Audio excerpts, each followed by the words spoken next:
খেজুরের বদলে বড়ই খাওয়ার পরামর্শে তীব্র সমালোচনায় সুর পাল্টালেন শিল্পমন্ত্রী। এক অনুষ্ঠানে দাবি করেন তার কথার ভুল ব্যাখ্যা দেওয়া হয়েছে। এ সময় সাবেক মন্ত্রীকে উদ্দেশ্য করে ইঙ্গিতপূর্ণ কথাও বলেছেন তিনি। এখানে কি আছে? বড়ই দিয়ে ইফতার করেন না কেন? আঙ্গুর লাগবে কেন? আপেল লাগবে কেন? আর কিছু নাই আমাদের দেশে? কয়েকদিন আগে ইফতারে আঙ্গুর খেজুরের পরিবর্তে পেয়ারা সহ দেশি ফল খাওয়ার পরামর্শ দেন শিল্পমন্ত্রী। তাতেই সমালোচনায় পুরো দেশ। মন্ত্রীর এমন বক্তব্যকে ঠাট্টা মশকরা উল্লেখ করে এক হাতে নেন জাসদ সভাপতি হাসানুল হক ইনু। নিত্যপণ্যের বাজারে মানুষ জর্জরিত, আপনি মানুষের সঙ্গে ঠাট্টা মশকরা করেন।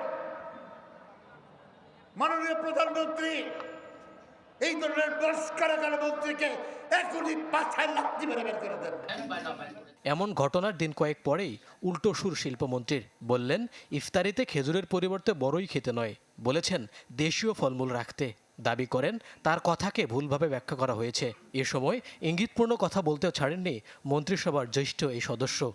আমি বলছি আপেল পেঁয়াজ সবকিছু মিলেই, আমি খেজুর তো উচ্চারণই করি নাই, কাজে সেখানে তো প্রশ্নই উঠে না।